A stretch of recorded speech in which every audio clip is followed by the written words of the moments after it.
այս մասնագիտական դիտարկումները ավելի քիչ ընկալելի են հանրության համար եւ ավելի շատ է խոսում այս պահին մի քանի թեզերի մասին, որոնք շրջանառության մեջ է դրել իշխանությունը, բայց մինչև Փաշինյանի այսպես հայտարարություններին անդրադառնալը խոսանքազրկումների հետ կապված վերջին շրջանի ակտիվ քննարկված թեզ են շրջանառում, որ սա Սամվել Կարապետյանի եւ նրա թիմի այսպես ձեռքով է արվում, որ ասեն այ տեսեք, իրենք շատ լավն էին, իսկ դուք վատն եք, այս թեզն են շրջանառում ակտիվ, հատկապես մարզերում եւ արդեն գալով Փաշինյանի հայտարարություններին, որ չկա մի ընտանիք, որից հեծը գումար չի գողացել, այս հայտարարությունը հաստատել է այսօր Ռոմանոս Պետրոսյանը, նշել է, որ հաստատվում են դրանք 20 քրեական վարույթներով, շուրջ 2 տասնյակ եւ ավել, եւ նաեւ արևային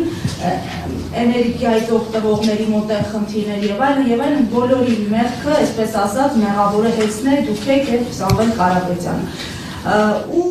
ներդրումների հետ կապված մի կողմից հանրային ծառայությունների կարգավորող հանձնաժողովը փաստացի մերժում է ձեր ներդրումների առաջարկը, չհամարելով դա այս պահին անհրաժեշտ, մյուս ձեռքով ձեզ փաստացի իշխանությունները մեղադրում են ներդրումներ չանելու մեջ, որտեղ է ճշմարտությունը եւ ինչու եթե հանրային ծառայությունների կարգավորող հանձնաժողովը այսքան ժամանակ աշխատել է ձեզ հետ համագործակցել է, չի նկատել խնդիրներ, հիմա փաստորեն Փաշինյանը ուրիշ աշխով նկատում այդ խնդիրները, Մեսրոպյանը մեղավոր չէ։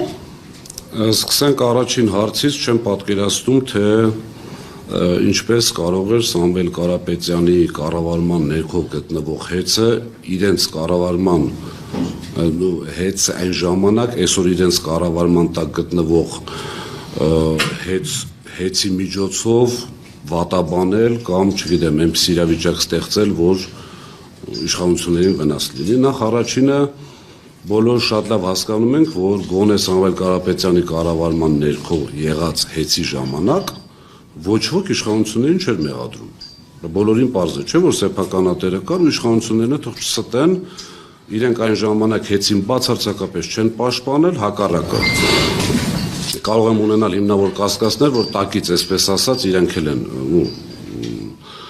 գեներացրել այդ բողոքները։ Դա առաջինը մարազմա ուղղակի դրան անդրադառնալը, երկրորդը, եթե թվերով խոսենք, ժամանակավոր կառավարիչը թվեր էր գրել, չգիտեմ, Facebook-յան էջով էր գրել, թե հեծով էր գրել, որովհետև հիշում եք մի արտահայտություն կար, դե ին Facebook-յան էջը քաղաքական է, ես քաղաքական գործում, այսինքն մի հավատացեք ին Facebook-յան էջին, բայց ամեն դեպքում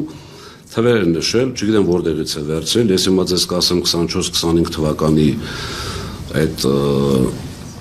թվերը, որը ՀԾԿ-ի կայքում պահպանված է, ուրեմն դեկտեմբերի 31-ին 15 վթար 6750 բաժանորդ, հոսանքազրկված 12:00-ի դրությամբ 261 բաժանորդ։ 2025-26-ը դեռևս չեն տվել իրենք հաշվետվությունը որպես այդպեսի, խիստ կասկածում եմ, որ օբյեկտիվ են տալու, բայց ունենք մենք մեր արդեն այսպես ձեռք բերված թվերը 25-26 թվականի դեկտեմբերի 31-ին 125 վթար 117,021 բաժանորդով եւ 12:00-ի դրությամբ 13,399 բաժանորդ։ Այդ են թվերն են, որոնք ֆիքսվել է իրանց մոտ, թե ինչ թվեր իրենք կներկայացնեն հանձնաժողովին եւ բնականաբար հանձնաժողովն էլ այսպես ջանասիրությամբ չի ուսումնասիրելու, արդեն թույլ ենք մտած։